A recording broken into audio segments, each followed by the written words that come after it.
Hi grade 10s, it's Miss Thangaraj here, and today we're going to make our second video for our summative, and today we're going to practice graphing linear relations. This is something we did when we were back in school at Gloucester, so I think for most of you this will be a lot easier than some of the stuff that we learned while we were at home. So I want to remind you that the letter, or the number I should say, that comes with the x is always the slope, the jumping number, and the number that's by itself in the equation would always be the y-intercept, where it starts. So you need to remember that in order to make a graph.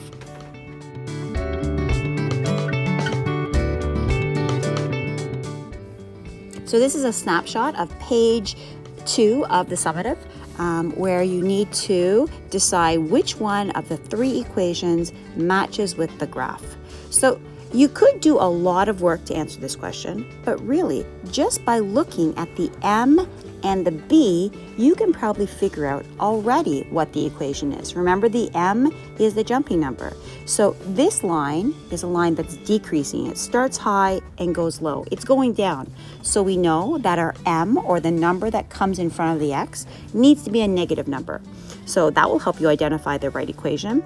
Also, you can look to see where the line starts on the y-axis. You can look for the y-intercept on the graph, and you know that that number should be the same as the b, the number that's all alone, that's at the end of the equation.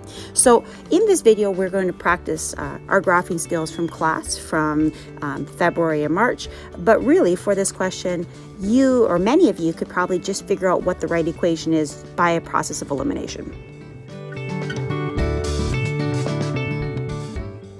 Okay, so let's first practice graphing or making a table of values for this equation. So what's with the x? With the x, we have a minus 2 over 5. So that would be the m. That would be the jumping number. And the number that's by itself would be the b. So the 4 would tell you where it starts.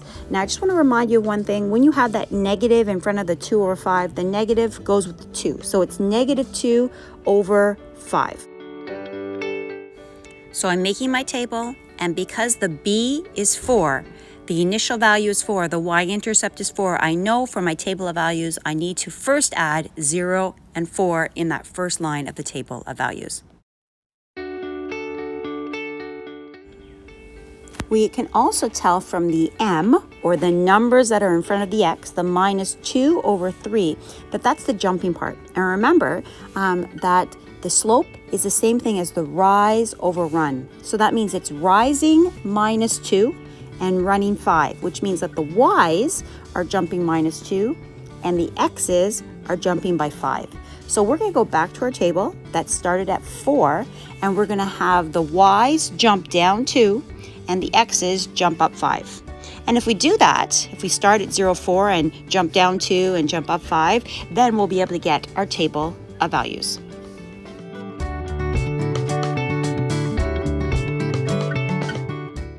Okay, so we're jumping down 2 with the y's, so 4 and then 2 and then 0 and then minus 2.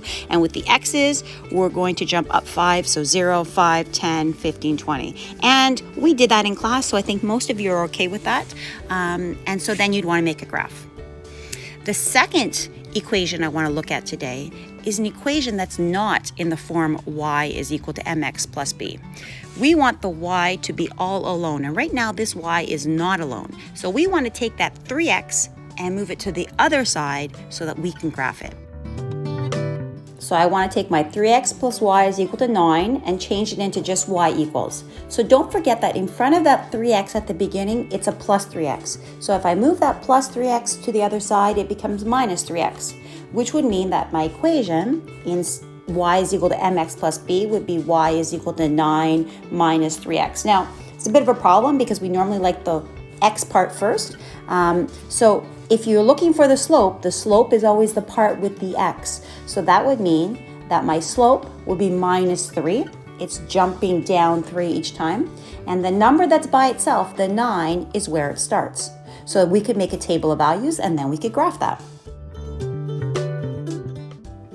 So here's the table of values that would go with that equation. It starts at 9, so 0, 9, and since the slope is -3, it keeps dropping by 3 every one time. And my graph, if I were to make it, would be a graph that's decreasing, but it would start at 9 for the y-intercept.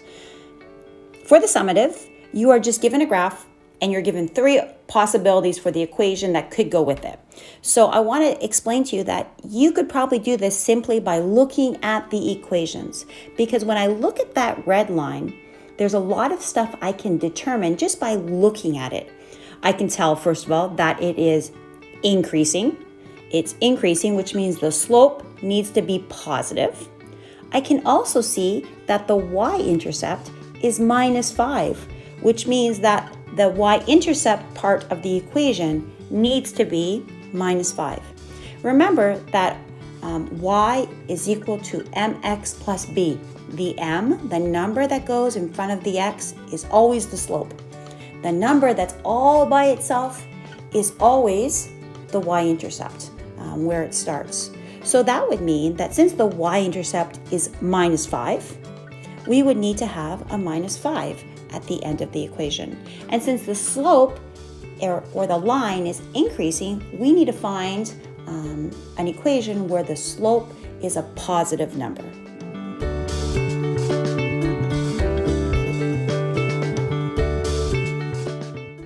So since we know that the b needs to be -5, that means it can't be A. A cannot be the right equation. It has to be B or C. And since we know the slope or the line is going up, we know the slope needs to be positive. So the only option would be C. The equation must be y is equal to 2 over 3x minus 5. It starts at -5 and it goes up 2 over 3. This last part of the video is going to be bonus.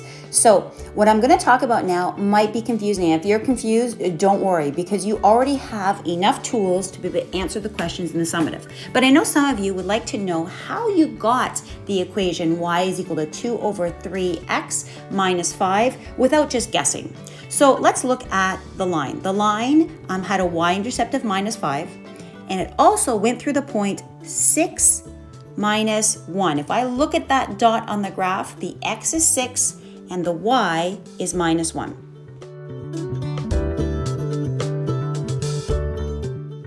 So I know that if I'm using the equation y is equal to mx plus b, just by looking at the graph, I know that the y-intercept, the b part, is -5. So instead of writing y is equal to mx plus b, I'm going to write down y is equal to mx minus 5, because I do know that. The part I don't know yet is the slope. I'm guessing it's 2 over 3 because that's what I saw was one of the options, but I don't know that for sure. Another thing I do know is that when x is 6, the y needs to be -1 because that point is on the graph. So what I'm going to do, and again, this is bonus, but if you're interested, this is really cool. I'm going to put a 6 where the x is. I'm going to put a -1 where the y is, because I know that when x is 6, y is -1. I don't know the m yet, but I do know that. And so when I do that, what I end up with is I end up with -1 is equal to m times 6 is the same thing as 6 times m minus 5. So now this becomes just an algebra question where I want to find the m because I want to know what the m or the slope of the line was.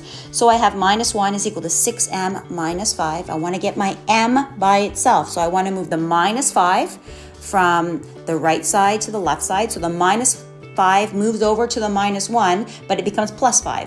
So -1 plus 5 would give me 4. So 4 is equal to 6m. I still want to get the m by itself. So I need to divide out the 6. So if I divide out the 6, I end up with, the 6's cancel out on the right. On the left, I have 4 over 6. And you might say, Miss, but the slope is supposed to be 2 over 3. But if I reduce the fraction, 4 over 6 is the same thing as 2 over 3. So by doing some algebra, we are able to confirm that the equation for that last line I showed you should be y is equal to 2 over 3x minus 5. Now, I'm going to say this one last time. That last little bit where I did that algebra, That's purely bonus. If you're curious about that, you can look at that part of the video. But if that's totally confusing you, stop the video where I started the algebra bit and just look at the beginning of the video. That will help you with the summative. Okay, I will be on Google Meet this afternoon for a drop-in session. If you have questions about the video and you want my help, or if you want to show me which equation you picked for the summative, if you think it's A, B, or C, and I can help you and check it and make sure it's right. And then tomorrow, I will post our third video, and our third video will be about, I think it's solving systems of equations. And so you can look forward to that. Thank you so much for watching this little video on graphing linear relations. If you like, you can leave me a comment in the comment section so I know that you've watched it. Have a great day, enjoy the sun, and I will see you tomorrow.